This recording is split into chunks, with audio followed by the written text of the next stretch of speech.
रेफ्रैक्टरी BRICS, इसको हम बाद में पढ़ेंगे। तो अब मैं समझा रही थी, जैसे इसमें फ्लाई ऐश को यूज़ करके ब्रिक बनेगी ना बेटा, तो हम क्या करेंगे, सीमेंट में फ्लाई ऐश का यूज़ करके भी हम सीमेंट कंक्रीट बना करके देखेंगे। ठीक है, सीमेंट को 5% कम कर देंगे, 5% किसको मिला देंगे, हमारी फ्लाई ऐश को मिला देंगे।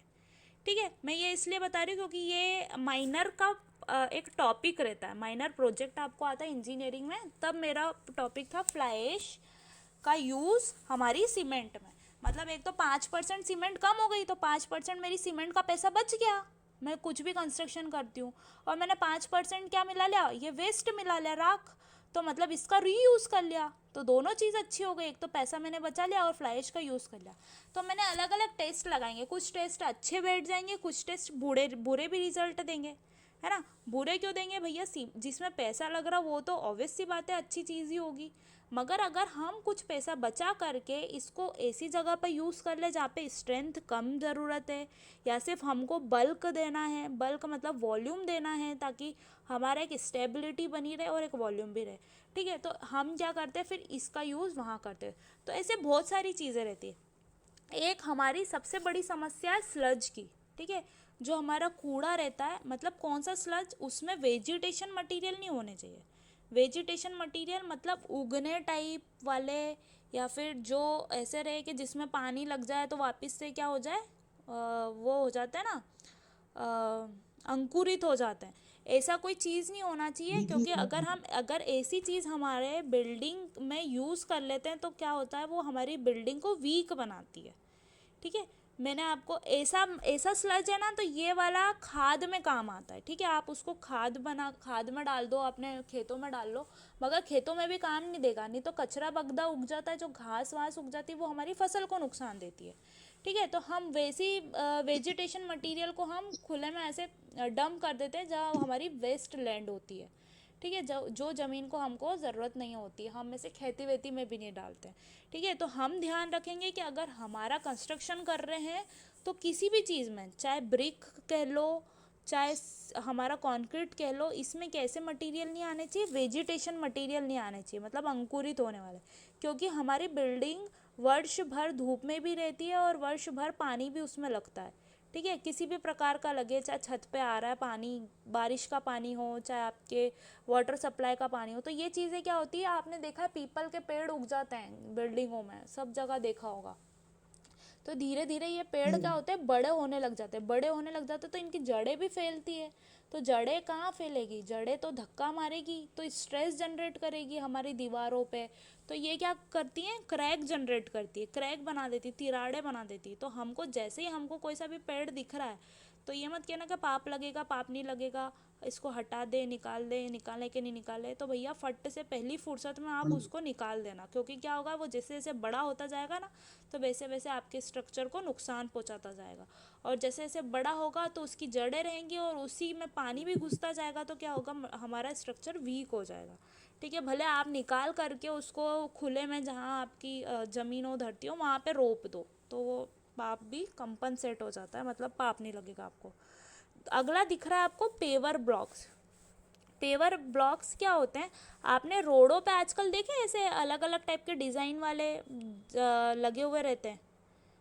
आपके कॉलेज में ही देखे पेवर ब्लॉक्स लगे, चढ़ाव के नीचे होके लाल लाल तरह के गुटके लगे रहते हैं, सब जगह दिख जाते हैं, वो नगर निगम वाले लगाते हैं। तो वो ब्लॉक क्या रहते हैं, ऐसी बनावट के रहते हैं, एक में एक फिक्स हो जाते हैं, और उन इसमें क्या सीमेंट की ज़्यादा ज़रूरत नहीं पड़ती है, नीचे सिर्फ चूरी बिछानी रहती है। चूरी मतलब हमारी जो इसमें एग्रीगेट क्रशिंग की जो चूरी निकलती है, वो उसका एक कोट करते हो आप, मतलब एक बेस प्रोवाइड करते हो, और ऊपर से पेवर ब्लॉक को फिक्स करना चालू कर देते हो, मतलब एक में एक इंटरलॉकिंग कर देते हो, उसकी बनावट ही वैसी रहती है, तो उसको बोलते हैं हम पेवर ब्लॉक्स। ठीक है, इसका आपने जनरली देखा ही होगा पेवर ब्लॉक्स। ठीक है, तो ये था ब्रिक। तो ब्रिक में मैं 4 तरह की चीज़ें आपको नोट्स दे दूँगी, समझा तो मैं चुकी हूँ। ठीक है, और हम समझ लेंगे। तो हमारा ये पहला पार्ट में से हमारा सिर्फ बच रहा हमारा ये टाइल्स वाला पार्ट, है ना। टाइल्स हमने अभी तक नहीं पढ़ी हुई है। टाइल्स में कुछ नहीं है, 1 दिन या आधे घंटे का लेक्चर होगा। तो हमारा पहला निपट गया। अब आ जाओ, ये रेड रेड दिख रहा है आपको सिलेबस में, ठीक है, डिटर्मिनेशन, हाँ, टेस्ट है ये, ठीक है। Fineness modulus by sieve analysis of fine aggregate. Fineness modulus क्या होता है, हमारी छन्नियों से जब हम उसको छानते हैं तो हम देखते हैं कि हमारा फाइनेट्स मॉडुलस क्या है, मतलब पूरे के पूरे रेती में कितने फाइन मटेरियल है, कितने कोर्स हैं। तो हमारा मैक्सिमम जो निकलेगा हम उसको दर्शा देते हैं कि हमारा सीव किस तरह का ग्रेड का है, सॉरी, हमारा जो रेती है किस तरह के ग्रेड का है। ग्रेड क्यों बोलते हैं, मतलब वो छन्नियों में से छनेगा तो कितना वेट कितनी छन्नी में से छना वो हम निकालते हैं, ठीक है। बल्किंग ऑफ सैंड पे हमको समझना है, तो ये मैं लिख लेती हूँ अपना test number 3, bulking of sand, ठीक है। इसका टेस्ट हम नहीं देखे थे, इसको देख लेंगे। अब ये आपको दिख रहा है 3rd नंबर का, determination of water absorption test of brick, दिख रहा है कि नहीं? ये भी करवा दिया, ये भी हो गया है। हमने ब्रिक को ओवन ड्राई करा था। ओवन ड्राई क्यों किया था, ताकि उसका एक्सेसिव वाटर निकल जाए जो पहले से है, और फिर हमने उसको क्या करा था, एक दिन पानी में भिगो के रखा था, और फिर उसका वेट करके हमने निकाला था कि वो कितना प्रतिशत हमारा पानी सोखती है। कॉम्प्रेसिव स्ट्रेंथ ऑफ ब्रिक भी कर लिया था, इसको सीटीएम मशीन में रख करके हमने तोड़ के इसकी स्ट्रेंथ निकाली थी। एक इफ्लोरेसेंस टेस्ट ऑफ ब्रिक ये बस रह गया था, तो ये हमको करना बाकी है, ठीक है। समझ में आया किसी को कोई डाउट? No madam. ठीक है, अब नीचे आ जाओ, कंटेंट ब्लैक कलर का, ठीक है, दिख रहा मूरम, हाँ ठीक है। मूरम को हमको पढ़ना है, कोई खास नहीं है। मूरम भी एक तरह का हमारा मटेरियल होता है जिसको हम प्लिंथ भरने में यूज़ करते हैं, ठीक है। ये ज़्यादा ड्यूरेबल नहीं रहता है, मतलब ऐसे दिखता पत्थर वत्थर जैसा, मगर पत्थर जैसा रहता नहीं है, सॉफ्ट नेचर का रहता है, ठीक है। पहले मूरम डालते हैं, पानी पिलाते हैं, और फिर इसकी ठुकाई करते हैं, मतलब कॉम्पैक्ट करते हैं उसको, ठीक है, ताकि वो भराव का काम अच्छे से करे। बहुत सारी जगह पे हम क्या करते हैं, हमारा जो वेस्ट कंक्रीट रहता है, जो जैसे अगर हम तोड़ देते हैं, कोई निर्माण करते हैं, उसमें से तोड़ा तो हमारा जो वेस्ट निकलता है, टाइल्स निकलती टूटी फूटी, और हमारा कंक्रीट भी निकलता है, हमारी जामा ब्रिक होती है, जो वेस्ट जैसा रहता है ना, तो हम उसको भी प्लिंथ बनने में यूज़ करते हैं। तो मूरम को तो यूज़ करते ही हैं, और साथ में हम जो बचता है हमारा वेस्ट उसको भी यूज़ कर लेते हैं। तो एक तरह का रिसाइकल ही हो गया, वो कंक्रीट को भी यूज़ करते हैं, तो कंक्रीट को भी यूज़ कर सकते हैं। अब हमने क्या करा है, लाइम नहीं पढ़ा है, चूना नहीं पढ़ा है, मगर चूना हमने किस में पढ़ लिया है, सीमेंट में पढ़ लिया। तो चूने का काम क्या होता है कि हीट ऑफ हाइड्रेशन रिलीज़ करना और हार्ड हो जाना, ठीक है, जोड़े रखना। बाइंडिंग मटेरियल है एक चूना, पहले चूने की चिनाई बढ़ाई थी मैंने, अभी मोर्टार में भी चूने का उपयोग करा है, हमने सीमेंट में भी चूना सबसे ज़्यादा प्रतिशत में यूज़ करा था। तो चूना हमारा मेन मटेरियल है, और पहले के टाइम में चूना हम डायरेक्ट में यूज़ करते थे, ठीक है। चूना एक मेन मटेरियल है हमारे कंस्ट्रक्शन का, तो इसको हमको पढ़ना बाकी रह गया, मूरम और चूना मतलब लाइम, ठीक है। ये हम पढ़ लेंगे, इनके यूज़, टाइप ऑफ लाइम, कितने तरह के चूने होते हैं, और वही सब।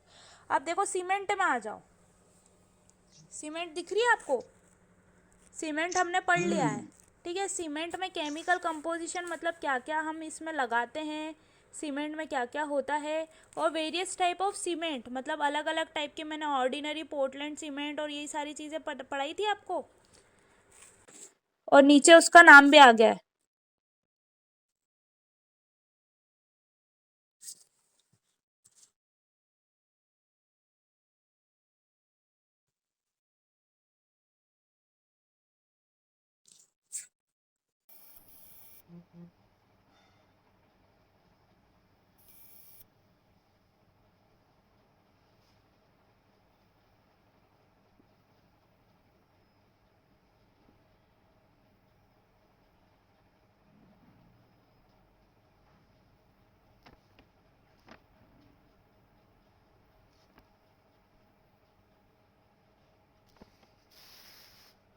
आवाज़ आ रही सबको मेरी?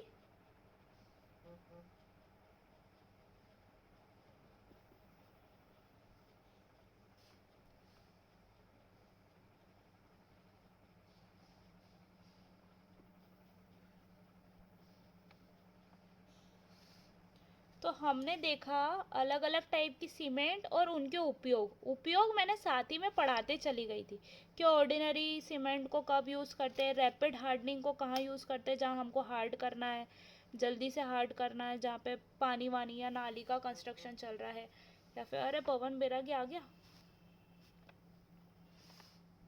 कहाँ आया? कर रही हो ना ज्वाइन, दिख नहीं रहा क्या स्क्रीन पे? हाँ दिख गया दिख गया। तो हमारा जहाँ पे ऑर्डिनरी पोर्टलैंड सीमेंट यूजुअली जहाँ हम यूज़ करते हैं हर जगह अधिकतर ऑर्डिनरी करते हैं, ओपीसी सीमेंट यूज़ करते हैं। रैपिड हार्डनिंग कहाँ यूज़ करते हैं जहाँ हमको जल्दी हार्ड चाहिए होता। लो हीट कहाँ यूज़ करते हैं हम, मास कॉन्क्रीटिंग में लो हीट यूज़ करते हैं। क्यों यूज़ करते हैं? क्योंकि अंदर तक हम तरी नहीं कर पाते हैं तो उसमें हीट कम निकले, इसलिए हम यूज़ करते हैं। एक पोर्टलैंड पोज़ोलाना सीमेंट को भी हम वहीं पे यूज़ करते हैं अधिकतर जहाँ पे हमको हीट ऑफ हाइड्रेशन की कम आवश्यकता हो। सल्फेट रेजिस्टिंग सीमेंट हम अगर समुद्र के अंदर जहाँ पे हमारे लवण युक्त पानी के कांटेक्ट में हमारा स्ट्रक्चर आ रहा है जिसको बनाना है, तो हम उसको किससे बनाएंगे? सल्फेट रेजिस्टिंग सीमेंट से बनाएंगे। ठीक है। वाइट सीमेंट हम हमारी गैपिंग को भरने में यूज़ करते हैं। कलर्ड सीमेंट को हम कलर के अनुसार यूज़ करते हैं। हाई एल्यूमिना सीमेंट को हम कहाँ यूज़ करते हैं? हमारे यूजुअली मैराइन स्ट्रक्चर मतलब पानी के स्ट्रक्चर को जगह ही यूज़ करते हैं। Storage of cement, storage of cement मतलब हम इसको स्टोर कहाँ करके रखना चाहिए या कैसे करके रखना चाहिए? भैया बैग में हम इसको यूज़ करते हैं जो 50 किलो जिसका वेट होता है। आपको एक्सटर्नल पूछता है कि आप एक सीमेंट की थैली जाओगे तो आप उसको क्या क्या देखोगे, तो आप बहुत सारी चीज़ें मैंने आपको बताई थी। फील्ड टेस्ट बताते कि सीमेंट को हाथ से यूज़ करके देखना, बोरी के अंदर हाथ डाल के देखना कि ठंडा फील आना चाहिए। हम पानी की बाल्टी में फेंकें अगर उसको तो कैसा होना चाहिए? सेटल डाउन हो जाना चाहिए, तली पे जम जाना चाहिए। तो हम वैसे देखते हैं। और जो हमारा बैग आता है वो 50 किलो का आता है, वो अच्छे से होना चाहिए, बैग कटा फटा नहीं होना चाहिए, उसमें लम्प्स नहीं होने चाहिए। नहीं तो क्या करता है सीमेंट, क्या सितांग में आके मतलब जैसे हवा पानी के कांटेक्ट में आता है तो वो क्या करता है अपनी मॉइस्चर को सोख लेता है और हार्ड होने लगता है। ठीक है। टेस्ट करते हैं हम सीमेंट में, अलग अलग टाइप के मैंने टेस्ट बताए आपको सीमेंट के ऊपर। एक बताया था फाइनेस मॉडुलस ऑफ सीमेंट, जो साउंडनेस जैसा टेस्ट होता है, साउंडनेस टेस्ट हम करते थे, वैसा मैंने आपको वीडियो भी बताया था। वो क्यों करते? ताकि कभी हमने स्ट्रक्चर बना दिया और वॉल्यूम घट बढ़ नहीं जाए, मतलब घटेगा तो नहीं, बढ़ नहीं जाए। ठीक है। तो फाइनेस मॉडुलस हमने एक ली चैटलियर मॉडुलस से करा था। ठीक है। और हमने विकेट एपरेटस से 3 तरह के टेस्ट करे थे। एक कंसिस्टेंसी निकाली थी, इनिशियल सेटिंग टाइम निकाला था और उसी से हमने फाइनल सेटिंग टाइम निकाला था। ठीक है। फिर मोटर का एक क्यूब बनाया था, उसको तोड़ के देखा था 3 दिन बाद और 7 दिन बाद। सबको याद है ना? 0 बटे सन्नाटा तो नहीं हो गया?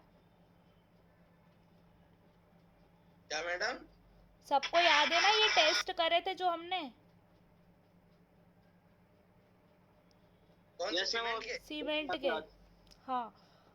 नहीं याद हो तो आप वापस से लेक्चर देख लेना या यूट्यूब पे भी आपको लिंक मिल जाएगी, आप सीमेंट के टेस्ट देख लेना। हम सब कुछ कवर कर चुके हैं। लिंक डाल रखा मैम आपके नाम से क्या हो? मैंने मेरा चैनल है, हाँ मैं आपको शेयर कर दूंगी, है ना, क्लासरूम में। यस मैम, शेयर ही नहीं करा। हाँ याद दिला देना मेरे को, अलग से पर्सनल मैसेज कर देना। ठीक है। तो ठीक है। अब हमने सीमेंट भी पूरा पढ़ लिया। अब हम यहाँ पे आए हैं मोटार में। मोटार अभी हमने पढ़ा है। ठीक है। मोटार के हमने डेफिनेशन पढ़ ली है, फंक्शन पढ़ लिया, अलग अलग टाइप के मोटर पढ़ लिया। अब आगे दिख रहा है आपको ये लाइम मोटार जिसको मैंने अभी समझाया। अब ये सुर्खी मोटार और सीमेंट मोटार पढ़ा चुकी हुई है। सुर्खी मोटार जहाँ तक मुझे लगता है ये उसका ही होता है, चूने का ही बना होता है जहाँ तक मुझे लगता है। एक बार फिर से मैं आपको देख करके पढ़ाती हूँ। एक ये गेज्ड मोटार है तो हम इसको देख लेंगे। मैं भी अभी इसीलिए सिलेबस देख रही हूँ कि क्या क्या अपन को छूट रहा है, क्योंकि एक बुक में भी सब कुछ चीज़ें नहीं मिलती है मेरे को। और जिप्सम मोटार, ठीक है, दिख रहा है ना आपको? आप भी ध्यान रखो कि क्या पढ़ने का रह गया है, क्योंकि मेरे को भी आप बता देना अगर कुछ चीज़ से छूट रही हो तो। सीमेंट मोटर पढ़ लिया है हमने, हैं? गेज्ड मोटर ये नहीं पढ़ा है, ये पढ़ा दूंगी मैं। ठीक है। जिप्सम मोटर भी पढ़ना है। स्पेशल मोटार मतलब फायर रेजिस्टेंस मोटार पढ़ना है हमको, और डैम प्रूफ मोटार पढ़ना है।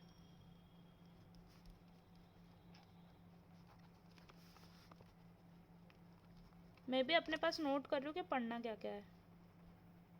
ठीक है, ग्राउट पढ़ना है। अच्छा, ग्राउट ग्राउट के बारे में बता देती हूँ। ग्राउट ये दिख रहा है, क्या ग्राउट बताओ? पढ़ हाँ बाद में लेंगे, अभी मैं बता देती हूँ। आपने वो देखा है, एक गीला गीला सा मिक्सचर होता है, और जो लेबर रहता है हमारे पास, उसके पास कैसी मशीन रहती, वैसी रहती है। आपने टीवियों में देखा है वो पेड़ पौधों में पानी कैसे देते हैं, वो फुहारे वाली मशीन से, मतलब हाथ में जैसा जग जैसा रहता है, फुहारा लगा रहता है जिसमें, देखा है क्या टीवियों में, पुराने ज़माने की पिक्चरों में। मतलब मेरे को समझ में नहीं आता, उसमें से पानी वो उसमें भरते फुहारे में, और वो हाथ से पानी पिलाते हैं। तो या तो डायरेक्ट पाइप से पिला दे।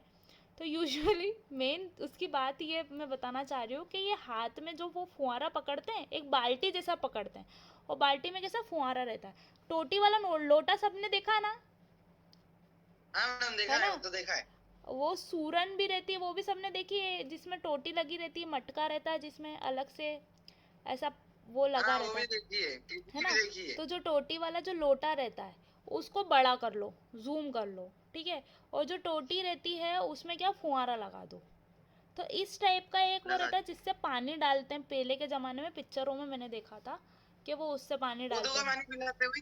है ना। तो वो यहाँ पे क्या यूज़ होता है अपने इसमें, हम उसमें क्या करते हैं, ऐसे ही हमारा एपरेटस होता है, मतलब वो टोटी टाइप का ही एक वैसा रहता है, ऐसा जग टाइप का, और उसमें क्या डालते हैं, वो मोटार डालते हैं। मोटार उसके अंदर डालते हैं, जैसे हम पानी डालते हैं अपने जग के अंदर, वैसे ही वो क्या करते हैं, मोटार डालते हैं। मोटार मतलब थोड़ा सा गीला टाइप का रहता है, पेस्ट जैसा रहता है, जैसे खीर वीर जैसी रहती है ना, इसमें की ज़्यादा गीला भी नहीं रहता है। फिर क्या करते हैं वो, है ना, ऐसे दीवारों पे यूं यूं डालते हैं। ठीक है, दीवारों पे कैसे जैसे डालेंगे, हाथों से ऐसे उसको उड़ाएंगे। तो जो वो उड़ाते हैं ना, तो क्या होता है, वो रहता है गीला, और जा कर के चिपक जाता है हमारी दीवारों से। तो उसमें हमको जो टेक्सचर मिलता है, जो दीवारों की सरफेस रहती है ना, वो उठी उठी सी मिलती है, डिज़ाइन डिज़ाइन सी मिलती है आपको। हर घर के बाहर बहुत ज़्यादा जगह पे वो वाला आपको टेक्सचर मिल जाएगा। मतलब वो हम एलिवेशन पे करते हैं, जिससे क्या होता है, हमारी दीवारें ऐसी दिखती है जैसे खुरदुड़ी सी, और डिज़ाइन में दिखती है। आधी प्लेन रहेगी जहाँ पे आप उड़ाओगे नहीं, और जहाँ जहाँ पे आप उड़ाओगे वो रहती है ग्राउटिंग रहती है। ठीक है, तो पहले के टाइम में तो वो उससे करते थे, हाथ के उससे रहता था। अब फिर थोड़े जैसे जैसे अपडेट हो गया, तो उसकी भी मशीन आ गई, मतलब वो पाइप जैसे अपन चलाते हैं, पाइप से डाल दो या तो पानी, तो या तो ग्राउटिंग के लिए भी ऐसी पाइप वाली मशीन आ गई। तो जिसमें कैसे अपन पिचकारी ऐसे डालते हैं, तो वैसे कलर की पिचकारी होती है, वैसे ही होती है हमारी मोटार की पिचकारी रहती है। तो वो क्या आता है, अपन ऐसे उसको दीवार पे चला देते हैं, और दीवार पे टेक्सचर कैसा आ जाता है, उठा उठा सा आ जाता है। समझ पा रहे हो मेरी बात को। हाँ मैडम। ठीक है, तो मैं बता रही थी आपको अपना मोर्टार में ये दो तीन तरह के मोर्टार जो रहेगा जिसको पढ़ना है। अब ये कंक्रीट हमारा ये मानो पूरा हो गया है, इसमें सिर्फ दे रखा है इंट्रोडक्शन टू कंक्रीट, डेफिनेशन और प्रॉपर्टी।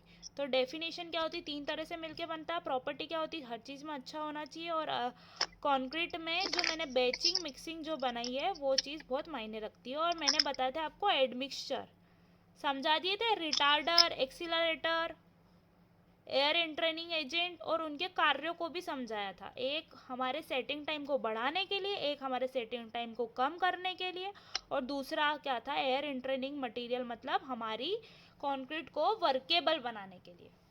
बताया था सब कुछ। हाँ मैडम, सब बताया था। ठीक है, अब ये आ गए हम ये रेड वाले पॉइंट पे, कंटेंट में, जिसमें दिख रहा है आपको डिटर्मिनेशन ऑफ स्टैंडर्ड कंसिस्टेंसी। इसका मैंने आपको टेस्ट का वीडियो बताया था, और बताया था कि कंसिस्टेंसी किस काम में आती है। ठीक है, अब हमने देखा अगला टेस्ट दिख रहा है हमको, इनिशियल और final setting time of cement, जिसमें हमने देखा था initial setting time OP cement का कितना था, 30 मिनट्स। और फाइनल सेटिंग टाइम 10 घंटे। हाँ 600 मिनट्स। हाँ ठीक है। और determination of compressive strength of cement, ये भी मैंने आपको बताया था। ये तीन टेस्ट हमको पढ़ने, मैंने तो बहुत ज़्यादा आपको पढ़ा दिया है। आपके सिलेबस में सिर्फ ये 3 ही है सीमेंट के, मतलब ये 4।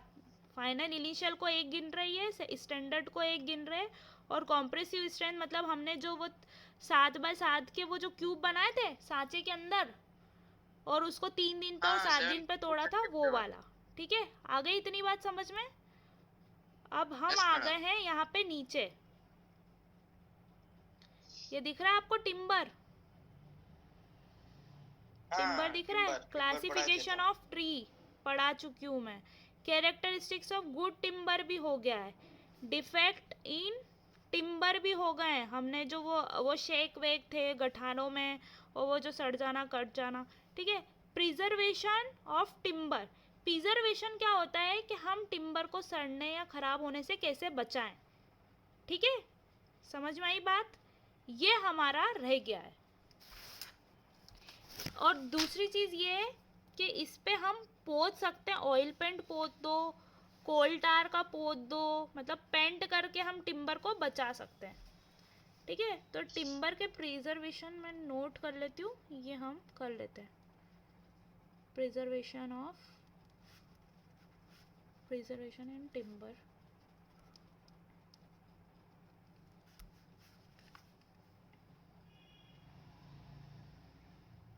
ठीक है, अब नीचे आ जाओ। वुड प्रोडक्ट दिख रहा है आपको?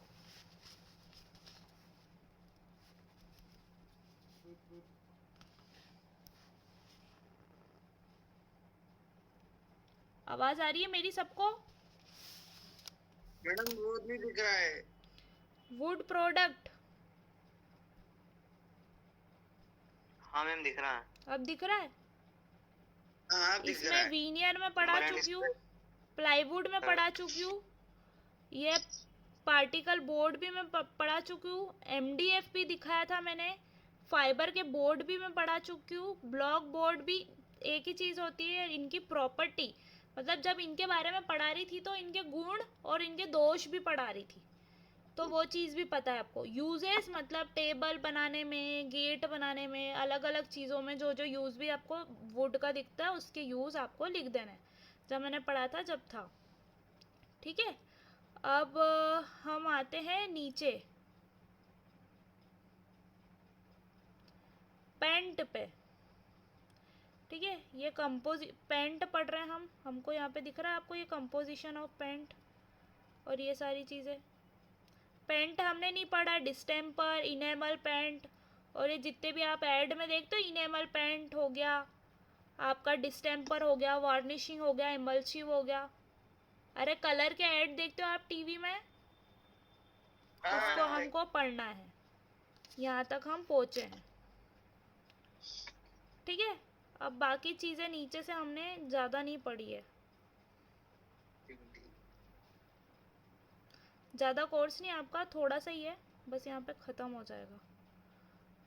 हम कोशिश करेंगे कि अभी बेसिकली हमारा जो पिछला छूटा हुआ है उसको हम पहले कर लेंगे, बाद में हम नया करने की कोशिश करेंगे। ठीक है, तो जो ये पेंट रह गया, एक टाइल्स रह गया, और 2-3 तरह की अलग अलग ब्रिक रह गई है, उसको पहले ख़त्म कर लेंगे, बाद में हम पढ़ेंगे। ठीक है, ये tempting proofing, wall cladding material, water proofing, एक कोवा बोलते हैं इनको। ये देखो इधर आ गया, ये माइल्ड स्टील के बारे में आ गया। देखो आपका इंट्रोडक्शन दिख रहा है आपको, ये ऊपर वाली लाइन में दिख रहा है जो मैंने ब्लू करा है। फेरस मटेरियल के आगे कास्ट आयरन, माइल्ड स्टील दिख रहा है, HYSD कोने में, अभी पढ़ाया थोड़ी देर पहले। दिख रहा है कि नहीं? हाँ ना बोलो ना, माइल्ड स्टील दिख रहा है, ये cast iron, mild steel, HYSD। ये है क्या है, हमारे सब सरिये के टाइप है। यहाँ पे दिख रहा है ये स्टील बोलते सरिये को। ठीक है, तो मैम यूज नहीं और दिख रहा है। अरे भैया नहीं दिख रहा। ब्लू करा नहीं दिख रहा तुमको? ये ब्लू करा हुआ दिख रहा है? दिख रहा है कि नहीं? मैम ऊपर करो उसको। ये देखो, ये ऊपर कर दिया। हमारे इसमें मुंह में कुछ भी नहीं हो रही है मैम। इसमें तो आगे नहीं बढ़ रहा है मैम, इतने दिख रहा है बस। चलो ठीक है, मगर सिर्फ मैं अभी तो सिलेबस बता रही हूँ कि अपना क्या हो गया और क्या बचा है। तो हम अभी ये सब चीज़ें छोड़ेंगे, पहले पिछला पूरा करेंगे, फिर हम पढ़ेंगे हमारा ये अर्थ वर्क, एक्सकेवेशन, हमारे अलग अलग टाइप की बिल्डिंग, चढ़ाव, स्टेयरकेस, फाउंडेशन, ठीक है। ब्रिक मैसोनरी पढ़ चुके हैं हम, ब्रिक मैसोनरी पढ़ लिए हैं, ठीक है। स्क्वायर फोल्डिंग मतलब तरापे लगाना, अंडर पिनिंग पर्पस, शोरिंग, तरापे कैसे लगाते हैं, मचान कैसे बनाते हैं, डोर के बारे में पढ़ेंगे, विंडो के बारे में पढ़ेंगे, चढ़ाव के बारे में पढ़ेंगे, फ्लोर के बारे में पढ़ेंगे, छत के बारे में पढ़ेंगे, फिर अलग अलग प्लास्टरिंग के बारे में पढ़ेंगे कि प्लास्टर कैसे करते हैं, पॉइंटिंग के बारे में पढ़ेंगे। पॉइंटिंग मतलब हम जब हमारा कॉलम रहता है तो उसकी तिकोनी या फिर एक लेयर या एज कैसे देते हैं। फिर पेंटिंग के बारे में पढ़ेंगे कि पेंट कैसे करना चाहिए। फिर वाइट वॉश के बारे में पढ़ेंगे कि हम भैया चूना पोते हैं क्या, डिस्टेम्पर पोते हैं क्या पोते हैं, ठीक है। फिर आपको दिख रहा है नीचे ग्रीन बिल्डिंग क्या होता है, उसके बारे में पढ़ेंगे कि ग्रीन बिल्डिंग्स क्या होती है और क्या क्या काम में आती है, ठीक है। आई थी मैम ये अर्थ वर्क कहाँ यूज होता है मैम? अर्थ वर्क मतलब खुदाई करना, ठीक है, एक्सकेवेशन किसकी? करना, अर्थ वर्क। इसकी हाँ, जो हम खुदाई करते हैं हमारी नींव देने के लिए, और अगर हमारी लोड बियरिंग वॉल है, अगर हम ईंटों का ही निर्माण कर रहे हैं तो भी हम अर्थवर्क कर रहे हैं। कम से कम प्लिंथ जितना तो हम खोदते हैं, सॉरी हमारे ग्राउंड लेवल के नीचे नीचे तक हम जो खोदते हैं, तो नीचे भी क्या बेटा फ्रेम स्ट्रक्चर बनता है। जब हम वो उठाते हैं ना, आप अपने फाउंडेशन उठाते, नींव को उठाते हैं, मतलब नींव बना दी और वही नींव को उठा करके ऊपर लाते हैं तो वो कॉलम सेट होते हैं। तो हम कुछ पहले हाइट तक उठाते हैं, वापस से उसमें बीम कॉलम का स्ट्रक्चर देते हैं, फिर उसको प्लिंथ तक भरते हैं। हम कितना उठाते हैं उसको, क्योंकि हमको बाहर हमारी नाली के लेवल से कुछ ऊपर उठाना पड़ेगा, तो हम हमारे घर को उठाव में बनाते हैं। आपने सुना होगा बड़े बुजुर्ग बोलते हैं कि थोड़ा ऊंचा बनाओ घर, भराव करके बनाओ, तो जिससे क्या होगा, बाहर कितनी भी रोड बन जाए, कितनी भी नालियाँ बन जाए, तो क्या हो, बारिश का पानी कम से कम अपने टॉयलेट्स के थ्रू या फिर टॉयलेट जाम नहीं करे, ठीक है। तो हम प्लिंथ जितना उठाते हैं, मतलब प्लिंथ जितना हमको हाइट देना पड़ता है हमारे घर को, फिर उसके बाद हम प्लिंथ को भरते हैं, मतलब अंदर भराव करते हैं, जिसको कैसे करते हैं हम, मूरम से, टूटी फूटी ईंट वीट से, कंक्रीट से। फिर उसको मूरम को कॉम्पैक्ट करेंगे, दबाएंगे, तो मतलब वो कैसा हो जाएगा, सॉलिड हो जाएगा। फिर उसके बाद हम क्या बिछाएंगे उस पर, तिरपाल बिछाएंगे। तिरपाल क्यों बिछाते हैं, एक बरसाती ऐसे बिछा देते हैं ताकि, आपने कभी सुना है प्लास्टिक सड़ता नहीं है, ठीक है, पानी वानी किसी भी चीज़ से नहीं सड़ता है, और पानी को अंदर भी नहीं आने देता है। तो हम क्या करते हैं, मूरम वूरम का जब कोटिंग कर देते हैं, फिर उसके बाद हम बिछाते हैं तिरपाल, फिर उसके ऊपर करते हैं हम हमारा ग्राउंड फ्लोर का कॉन्क्रीटिंग, ठीक है। तो इससे क्या होता है कि हमारा कॉन्क्रीट ऊपर रहता है और नीचे का पानी, जो धरती का पानी है, वो क्या होता है, हमारी सितांग मतलब धरती से पानी को ऊपर आने से रोकेगा, ठीक है। मतलब वो तिरपाल वैसी कैसी जीवन भर तक के लिए वहाँ पे फिक्स हो जाएगी। प्लास्टिक दे देते हैं हम हमारे घर के नीचे, तो वो वाटर प्रूफिंग हो जाता है। तो फिर उसके बाद से हम ऊपर आते हैं, तो फिर हम हमारा प्लिंथ बनाएंगे, प्लिंथ में पूरी स्लैब डालेंगे, फिर टाइल्स लगाएंगे, तो टाइल्स भी पड़ेंगे। फिर टाइल्स के बीच में हम वाइट सीमेंट भरेंगे, तो वाइट सीमेंट हम पढ़ चुके हैं। फिनिशिंग देना पड़ती है, ढलान देना पड़ती है, ठीक है। तो वो चीज़ें भी ध्यान रखनी चाहिए कि हम कम से कम इतना काम तो करें कि हम हमारे बाथरूम का एक सही और एक प्रॉपर ढलान दें, हम हमारी छत का एक अच्छा ढलान दें। ढलान देना मतलब हमको ग्रेडियंट देना, ठीक है। अपन नॉर्मल लैंग्वेज में उसको जानते हैं कि ढलान देना होता है, और हम जब इंजीनियरिंग में पढ़ते तो उसको बोलते हैं हम ग्रेडियंट देना होता है। मतलब हमने क्या करा, एक जगह का कोना उठा दिया और एक जगह का नीचा कर दिया, तो जिसके कारण हमारा पानी का जो ढलान होता है उसको क्या मिल जाती, ग्रेविटी मिल जाती। गुरुत्वाकर्षण के कारण अपने आप वो कहाँ बह जाता है, बह जाना मतलब पूरा ड्रेन आउट हो जाता है। अगर हम पाइप वाइप देते तो हमारा पानी कैसा हो जाएगा, छतों का बाहर हो जाए सीधा सीधा, मतलब वहाँ पे कलेक्शन नहीं हो हमारे पानी का। समझ में आई बात। तो ये तो बेसिक चीज़ें हैं, या आप अगर इंजीनियरिंग करो चाहे नहीं करो, तो भी अगर आपका घर बनता है या कोई भी बनता है तो ये नॉर्मल इंसान भी कर ही देता है। मगर कभी कभी क्या हो जाती है, हमसे भूल चूक हो जाती है, हम इन बातों का ध्यान नहीं देते हैं, तो क्या होती है, हमारी सीपेज की प्रॉब्लम चालू हो जाती है, हमारा पानी चूने लगता है। चाहे जितना भी अच्छा कंस्ट्रक्शन करवा लो, अगर आपने ढंग से ढलान वलान नहीं दी है तो आपको पानी प्रॉब्लम देता रहेगा, ठीक है। करे लेक्चर ख़त्म। मैम यार ये जो सोल्डर और इनके लिए भी अर्थ वर्किंग यूज